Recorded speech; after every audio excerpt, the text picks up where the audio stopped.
নিজের আগমনের আলোচনা নিজে করেছে। হুজুর বলে আমি আমল ফিলে দুনিয়ায় এসেছি। উলামা হযরত না থাকলে বলতে পারেন আমি আমল ফিল মানে হস্তি বাহিনী যে বছর আব্রাহা বাদশা কাবা শরীফ ভাঙতে এসেছিল 570 খ্রিস্টাব্দে কিতাবে এসেছে সিরাত ইবনে হিশাম বলে একটা পৃথিবীর সবথেকে প্রথম তারিখের কিতাব। সিরাত ইবনে হিশাম পৃথিবীর সবথেকে প্রথম তারিখের কিতাব। তারিখে মক্কা বলে একটা কিতাব আছে। আল্লামা খতিবে বাগদাদ তারিখে বাগদাদ বলে লিখেছেন। তৎসহ বিভিন্ন কিতাবে তারিখের কিতাব আছে।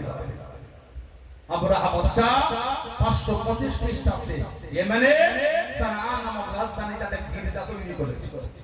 ইয়ামানে সানআ নামক রাজধানী তৈরি করে বলল আর কাবা শরীফের দিকে ফিরে বাদল হবে না, এবার এই গির্জার দিকে ফিরে বাদল। এটা আরবের লোকেরা ক্ষিপ্ত হয়ে দুরকম বর্ণনা, এত রকম বর্ণনা এসেছে ওই গির্জায় আগুন ধরিয়ে দিয়েছিল। আর আরেক রকম বর্ণনা আছে ওই গির্জায় মল মূত্র ত্যাগ করে ফেলেছিল। এটা আব্রাহা বাদশা খেপে গেছিল 525 আর কাবা শরীফ ভাঙতে এসে 570 খ্রিস্টাব্দে 13টা হাতি আর 60,000 সৈন্য নিয়েছে। 13টা হাতি আর 60,000 সৈন্য মক্কা শরীফের বাইরে কাফেলা দাঁড়িয়ে গেল। মক্কা শরীফে খবর খানা পৌঁছে গেল কাবা শরীফ ভাঙতে এসেছি, মক্কা মানুষের কোনো ক্ষতি করব না, মক্কা মানুষের কোনো নোকসান করব না। আল্লাহ নবী তার হযরত আব্দুল মুত্তালিব উনি কাবা শরীফের প্রধান মুত্তালি টুকটুক করে চলে গেলেন। আপনার বাদশা শুনে কত বদল করেন, ও আব্দুল মুত্তালিব আমরা কারো কোনো ক্ষতি করব না, কাবাটাকে ভেঙে চলে যাব।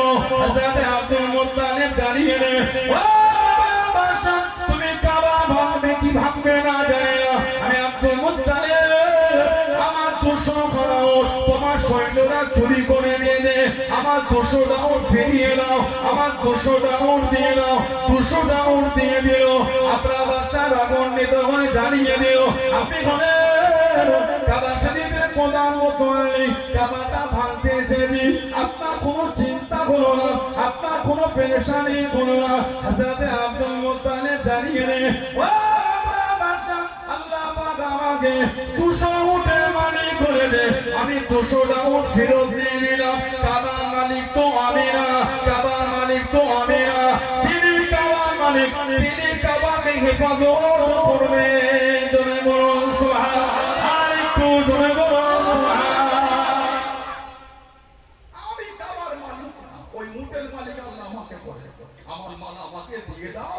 কাবা ভাঙলে কি থাকবে না, কাবার মালিক তিনি হেফাজত করবে।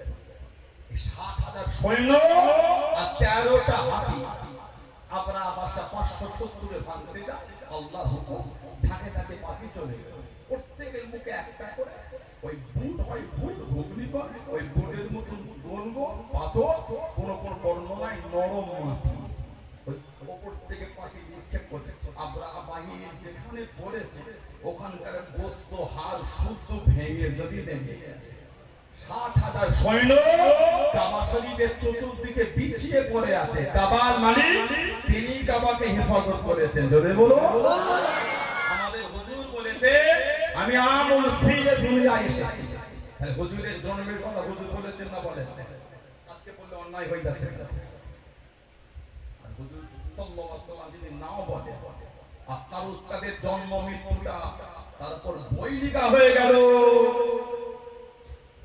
আপনার পীর সাহেবের, আপনার মুফতি সাহেবের, আপনার হুজুর সাহেবের, আপনার শেখ সাহেবের জন্ম মৃত্যু, কর্মজীবন, শিক্ষা জীবন, সাংসারিক জীবন, তার উপর মোটা মোটা বই লেখা হলো।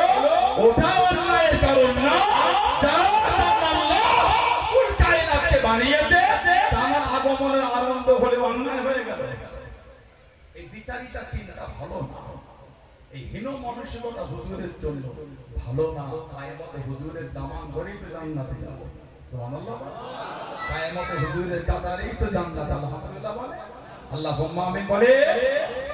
উস্তাদরা কে হাকিম শরীফ একটা হাদিসে আল্লাহ রাসূল বলেছেন সাল্লাল্লাহু আলাইহি ওয়াসাল্লাম ইন্না আউওয়ালা মা দুখুলুল জান্নাহ, নিশ্চয় জান্নাতে সর্বপ্রথম প্রবেশ করে আমাদের হুজুর বলেছেন আনা।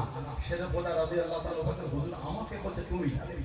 তারপরে ওয়া ফাতিমা ওয়াল হাসান ওয়াল হুসাইন রাদিয়াল্লাহু আনহুম আজমাইন, ছেলের কথা বলছে কুলতু ইয়া রাসূলুল্লাহ সাল্লাল্লাহু আলাইহি ওয়াসাল্লাম ফামুহিব্বুহুনা হুজুর আপনি যাবেন আমি যাব আপনার মেয়ে যাবে দুটো নাতি যাবে ভালোবাসার লোকগুলি কোথায় যাবে ক্বালা ফামুহিব্বুহুনা হুজুর যারা ভালোবাসে তারা যাবে কোথায় আমাদের হুজুর বলেছেন আলী ক্বাল আমিও ওয়ারাকুম আলী ভালোবাসার লোক আমাদের পিছনে পিছনেই জান্নাতে যাবে আলহামদুলিল্লাহ বললেন আল্লাহ কাতার আমাদের কবুল করেন না বলুন আল্লাহুম্মা আমিন বলেন আল্লাহুম্মা আমিন